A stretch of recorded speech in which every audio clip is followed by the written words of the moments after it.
প্রকৃতির রঙে রঙিন সবুজ আর জলের মিলন মেলা। আমি আজ আপনাদের নিয়ে এসেছি বগুড়ার রাতারগুলে। হ্যাঁ, আমি তিয়াস।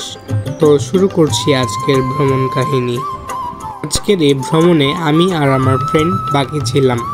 তো আমরা পাম্প থেকে তেল নিয়ে সোজা শেরপুর রোড ধরে শেরপুর চলে আসি। এরপর শেরপুর থেকে ডান দিকে মডেল স্কুল রোড দিয়ে একদম সোজা চলে যেতে থাকি মুরাদপুরের দিকে, কেননা মুরাদপুরের ভাদাই বাজার ব্রিজ থেকেই আমরা নৌকাটিতে উঠতে পারবো। তো এটাই হলো সেই মুরাদপুরের ভাদাই বাজার ব্রিজ। এখান থেকেই নৌকাগুলো চলে বগুড়ার মিনি রাতারগুল, অর্থাৎ রাতারগুলে যাওয়ার উদ্দেশ্যে। এখানে নৌকাতে জনপ্রতি 40 টাকা করে নেওয়া হয় এবং মোটরসাইকেল পার্কিংয়েরও ব্যবস্থা রয়েছে, এজন্য আলাদা 20 টাকা করে নেই। আপনারা চাইলে 350 টাকা অথবা 300 টাকার মধ্যেও নৌকা রিজার্ভ করে নিয়ে যেতে পারবেন, কিন্তু একটু দর কষাকষি করতে হবে আর কি। আমরা যেহেতু 2 বন্ধু মিলে ট্যুরে গিয়েছিলাম, এ কারণে আমরা রিজার্ভ নিইনি। বাকি সবার সাথেই 40 টাকা করে টিকিট কেটে নৌকাতে উঠেছি।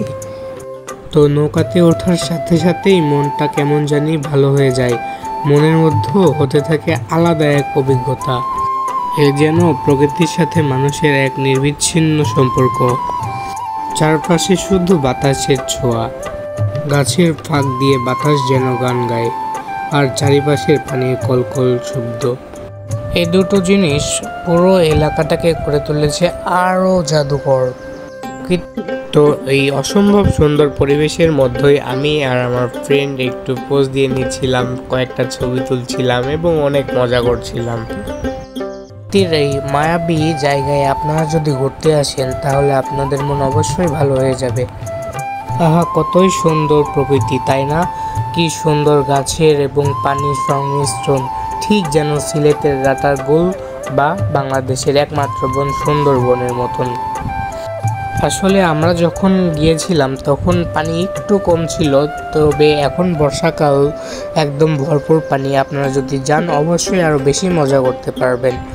দেখুন, এখানে বোট নিয়ে অনেক বোট আছে, 3টা থেকে 4টা, সবাই বোটে ঘুরতে আসছে।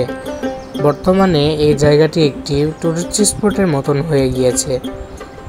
এই জায়গার পিছে আরেকটি রহস্যও লুকিয়ে আছে বটে, তবে আপনাদেরকে জানানো যাক। তো এখানে একটি গ্রাম রয়েছে, তো এই গ্রামের একমাত্র চলাচলের ব্যবস্থাও হলো এই নৌপথ।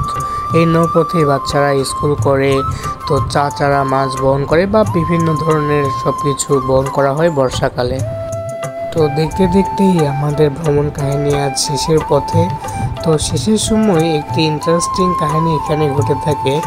নৌকাটি না ব্রিজের ওই পাশে নিয়ে যায় আমাদের নৌকার মাঝি ভাইয়া, তারপর ওই পাশ থেকে নিয়ে ঘুরিয়ে তারপর আমাদের মেন ঘাটে নিয়ে আসা হয়। তো আজকে আমার কথা বলতে এমন হওয়ার কারণ হচ্ছে আমার প্রচণ্ড সর্দি জমেছে এবং হালকা গায়ে জ্বর আছে, তো ফলে আমি ঠিকঠাক মতো ভয়েস দিতে পারছি না। তবুও সবাই আমার জন্য দোয়া করবেন এবং ভিডিওটিতে ভালো লাগলে অবশ্যই লাইক এবং কমেন্ট করে পাশে থাকবেন। ধন্যবাদ।